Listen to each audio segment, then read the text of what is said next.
I'm Chris Hardy. I'm with the National Security Division here at the Department of Justice. The National Security Division oversees, among other things, the department's prosecution of crimes relating to terrorism.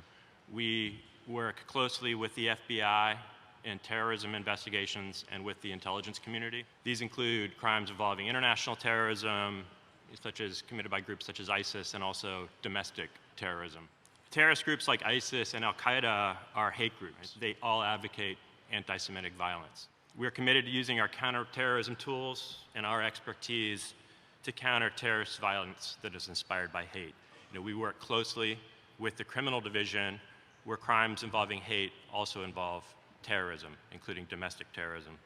So the topic of this panel is how to combat anti-Semitism consistent with the First Amendment. Our experience with respect to the First Amendment issues is on the terrorism side, so I'd like to offer our perspective on the legal and policy frameworks that we've developed to counter terrorism. We have powerful authorities on the terrorism side with respect to international terrorism, so adhering to First Amendment limitations is an important part, and ensuring that the IC does is an important part of the National Security Division's mission, because NSD, we not only help prosecute cases involving terrorism and other threats to national security, but we perform an important oversight role with respect to the FBI's activities and also the intelligence community's activities under surveillance laws and surveillance statutes. So I'll explain our approach in connection with investigations and prosecutions involving terrorist conduct, and also explain a little bit about how we've looked at approaching terrorist use of the internet specifically, and hopefully those frameworks will inform this discussion.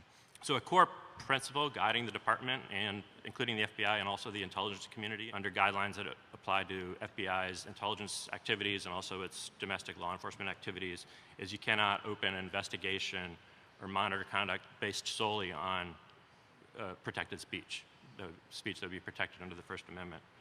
But we can investigate, and this is important, we can investigate individuals where their conduct, which may include speech online, demonstrates a threat of violence, other criminal conduct, or a threat to national security. It is our policy, especially since 9/11, to be proactive in identifying terrorist threats before they cause harm, particularly so for threats that would involve violence against groups within the United States. So we need to balance those two things. We need to be proactive in identifying threats and also respect the First Amendment. We can't just monitor conduct, including conduct online, unless we have a reason to do so in a particular case.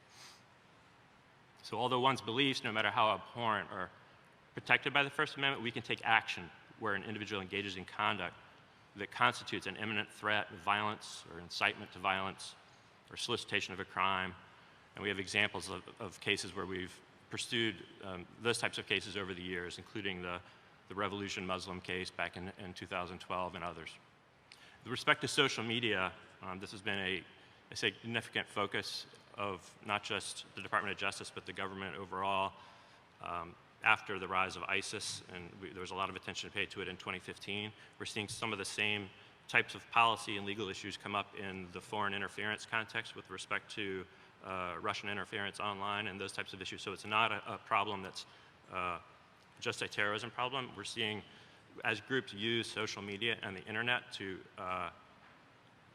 foster violence and to build their networks and their groups, and the communications networks that they're using are largely domestically based or reach a domestic audience. It raises important First Amendment and legal policy issues about the scope of our investigative authorities and the proper role of the intelligence community. So this is something we're seeing across the board. So our terrorism investigations, they often involve the use of social media along with, together with encrypted messaging apps. Often the model that ISIS perfected back in 2015 and on was broadcasting messages, exhorting members to violence using publicly available social media, and then encouraging potential operatives to go offline through encrypted messaging channels. And we're seeing that playbook, you will see it replicated by other types of groups, including domestic groups. So in addition to investigating potential crimes consistent with the First Amendment, as I just discussed, we've worked with, given the limitations on our authorities and the proper role of the government, we worked with the tech sector to help the government and help the public combat the problem of terrorism. So social media companies, they are not limited by the First Amendment and the way the government is limited. Their terms of use are going to prohibit a far broader range of conduct than could be prescribed under criminal laws. So the approach that we've developed with respect to terrorist use of the internet is to develop close working relationships with the major providers. And that is something that model is one that we would likely follow with respect to foreign interference using social media and other types of problems that raise the similar types of issues that we confronted in the terrorism context. So the government, where we have information from a predicated investigation, we're not just monitoring the internet, we can share that threat information with providers. We can provide and do provide threat briefings to providers, and it helps the providers voluntarily use their own efforts to enforce their own terms of service, to improve their own algorithms, improve their own processes for identifying content that is threatening. So that is something that we have been doing since 2015. It is something that we will be doing in connection with foreign interference as well, as I just discussed. And that model has been, we think, effective. We've seen providers taking down, we don't make, generally do not make requests for providers to take down specific posts or specific content, but we will provide threat briefings, we'll provide information to the providers so they can more effectively monitor their own systems consistent with their own terms of service. But we've seen success from encouraging providers to be responsible with respect to monitoring their platforms. Twitter has, I think last year, took down something like 165,000 accounts associated with terrorism. Facebook, I think the report was last year, they removed something like 14 million pieces of terrorist content largely related to ISIS and Al-Qaeda. And now we've seen Facebook enforcing policies with respect to white extremist nationalist groups, violent groups. So that's the framework with which we've approached terrorist use of the internet.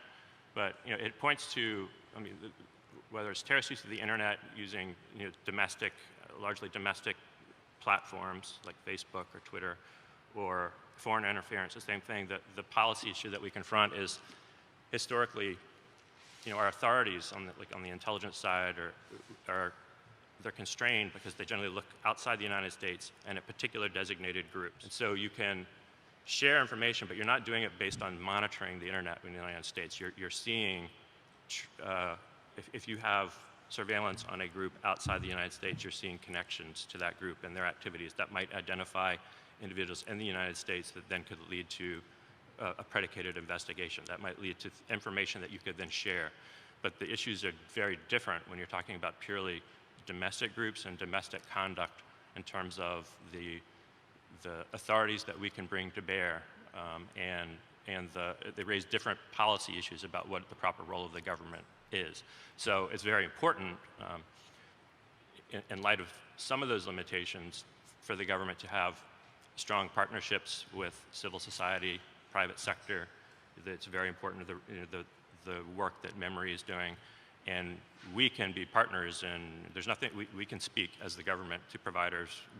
We can message providers as we do in the terrorism context, so long as we're not being threatening or coercive or demanding that they take action, and that is a proper role for the government. We have been doing that in the terrorism context, and that can inform the approach domestically, but there are, I think, more significant First Amendment issues and limitations on the government's conduct when you're talking about domestic speech than international terrorism.